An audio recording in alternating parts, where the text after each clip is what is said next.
আলোচনার বিষয়বস্তু থেকে প্রসঙ্গান্তর হয়ে গেলে তো না মুশকিল হয়। এটাও তো পয়েন্ট। না আমি একটা আপনাকে বলছি, আপনি শুরু করেছিলেন যে জায়গাটা থেকে, সেই জায়গাটাতে যদি আমরা থাকতাম তাহলে না না কেন সেই জায়গাতেই আসছি। রাজা রবিশঙ্করদা বলুন শাহবানু আপনি মামলার একাই রায় বলুন, উল্টে দিলে আমরা কেন দুজন বলবো বাংলার না। অপমান দীপ্তার হয় না? বাকিদের লালনের ভিটে পুড়িয়ে দিলে কেন সেটা বাংলার অপমান হয় না?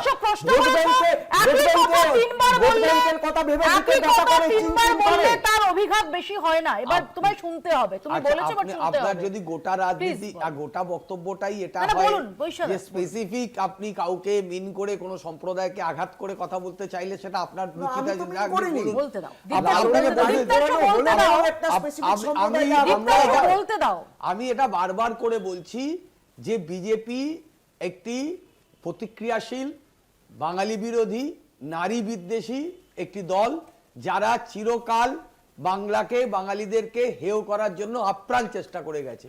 এবং তারই ফলস্বরূপ আমরা দেখেছি যে এই রাজা রামমোহন রায়কে ওপেন ডায়াসে দাঁড়িয়ে উনি বলেছেন যে তিনি ব্রিটিশের দালাল।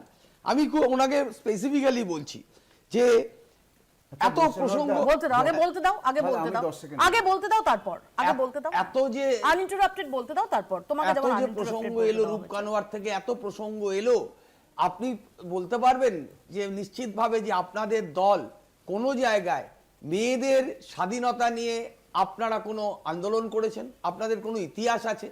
ভারতবর্ষের স্বাধীনতা আন্দোলন নিয়ে এত কথা বলছেন, সাভারকারকে এত গ্লোরিফাই করছেন।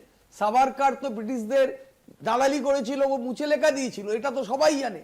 তাকে নিয়ে আপনারা মাথায় তুলে রেখে দিয়েছেন। অথচ রাজা রামমোহন রায়, ঈশ্বরচন্দ্র বিদ্যাসাগর, রবীন্দ্রনাথ ঠাকুরের জনগণমন, রবীন্দ্রনাথ ঠাকুরের সোনার বাংলা, এগুলোকে আপনারা হেয় প্রতিপন্ন করলেন। এটা যদি বাঙালিদের গায়ে না লাগে বা বাংলার মানুষের গায়ে না লাগে, তাহলে তো আমাদেরকে সবাই মেরুদণ্ডহীন বলবে। আমি তো আমরা